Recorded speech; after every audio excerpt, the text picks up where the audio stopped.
के रामलीला मैदान में हिंदुओं ने भरी हुंकार, बंद हो बांग्लादेश में हिंदुओं पर अत्याचार।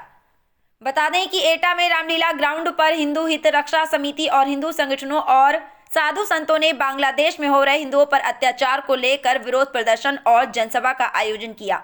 बताना चाहेंगे कि जिसमें धर्माचार्य, राष्ट्रीय स्वयंसेवक संघ, विश्व हिंदू परिषद, बजरंग दल, विद्या भारती, संस्कार भारती और अखिल भारतीय विद्यार्थी परिषद एवं भारी संख्या में हिंदू सनातनी महिलाएं, पुरुष, युवाओं ने भाग लिया।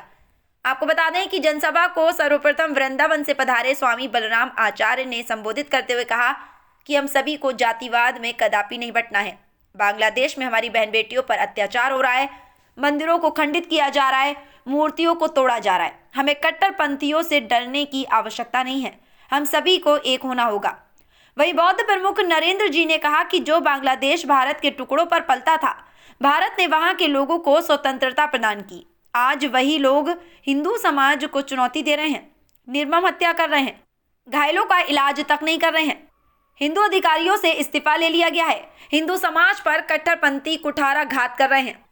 कार्यक्रम के अध्यक्ष क्रांतिकारी संत सत्य मिश्रानंद ने कहा कि भारत सरकार को तुरंत हिंदुओं पर हो रहे अत्याचार को रुकवाने का प्रयास करना चाहिए और सरकार से मांग करते हैं कि स्वामी चिन्मय दास को तुरंत रिहा कराना चाहिए। हिंदुस्तान बांग्लादेश का बाप है, इसलिए पिता का कर्तव्य बनता है, अगर कोई पुत्र बिगड़ जाए या उद्दंडता से कार्य कर रहा हो तो उसे उसी भाषा में जवाब देना चाहिए।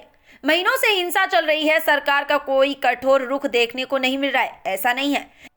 सभी प्रदर्शनकारियों ने प्रधानमंत्री के नाम एटा एसडीएम राजकुमार मौर्य को ज्ञापन सौंपा। देखिए एटा से ब्यूरो चीफ अरुण राघव की खास रिपोर्ट। मैं अभी ओरछा धाम गया, श्री बागेश्वर धाम सरकार पंडित धीरेन्द्र शास्त्री जी के साथ पद यात्रा में विश्राम दिवस में उनके साथ रात्रि में भोजन किया, प्रसाद ग्रहण किया और अपनी वेदना रखी। एक ही मांग हिंदू राष्ट्र की, एक ही मांग संगठित होने की, साथ रहेंगे तो सेफ रहेंगे और जातिवाद में नहीं बटेंगे। और अभी नहीं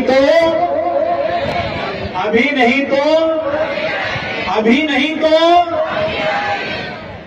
बांग्लादेश जैसी स्थिति भारत में ना हो जाए। आज जो स्थिति बांग्लादेश में हो रही है हिंदू अल्पसंख्यकों के ऊपर, और रिपोर्ट जो मुझे प्राप्त हुई है 25 तारीख को इस्कॉन मंदिर के सेवक, भगवत सेवक श्री चिन्मय कृष्णदास जी महाराज को गिरफ्तार कर लिया गया। और 28 तारीख को जब दो सेवक उनको भोजन लेकर के, प्रसादम लेकर के पहुंचे, उनको भी कारागृह में डाल दिया गया। विचार करो क्या स्थिति बन रही है। संतों पर, हिंदुओं पर अत्याचार हो रहा है।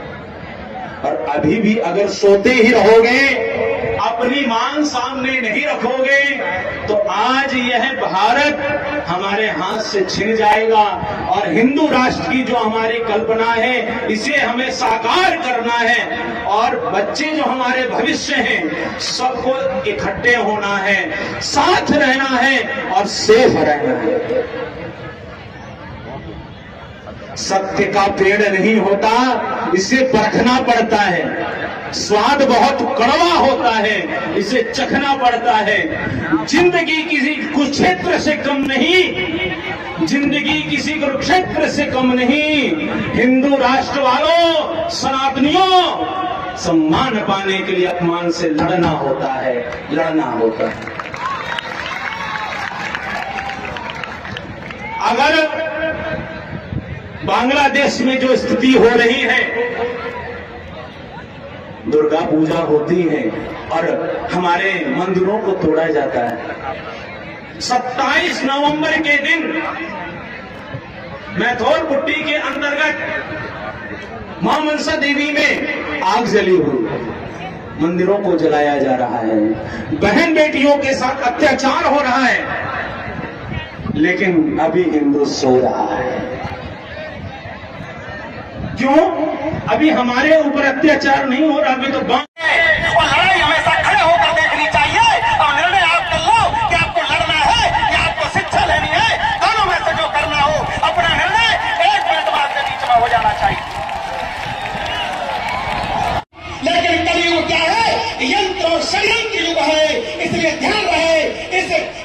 असली ताकत आपको कलियों में दिखा देनी है, क्योंकि आपको बताना होगा अपनी अपनी फेसबुक आईडियों पे, इंस्टाग्राम पर, और जितना भी संदेश भारत सरकार को दे सकते हैं, जितना भी समर्थन दे सकते हैं, उतनी ही ताकत भारत सरकार की बढ़ेगी। और जब भारत सरकार की ताकत बढ़ेगी तो यकीन मानिए बांग्लादेश भी शीघ्र अपने घुटनों पर आ जाएगा। यह आपके इस यंत्र की ताकत होगी, यह आपके इस यंत्र की ताकत होगी। और मैं बता देना चाहता हूं विधर्मियों को भी, भारत में मैं अपने सनातन भाइयों से भी निवेदन करना चाहता हूं, एक बार आपने 2014 में उंगली किस किस के पास है, उंगली अपनी दिखाए, वहीं से बात करके, जिनके पास उंगली है सब उंगली दिखाइए। एक बार 2014 में आपने उंगली लगाई तो भारत सरकार ने 500 वर्ष का कलंक मिटा दिया, और अब की बार उंगली अगर आपने लगाई और सनातन का व्यक्ति सदैव सनातन के लिए उंगली लगाता रहा, दो तरह से उंगली लगाई जाती है, एक बुराई के लिए और एक राष्ट्र कल्याण के लिए। अगर राष्ट्र कल्याण के लिए अगर उंगली लगाओगे तो आप सनातन का व्यक्ति पूरी दुनिया में पूजा जाएगा, क्योंकि भारत का व्यक्ति दिशा और दशा दोनों बदलने की ताकत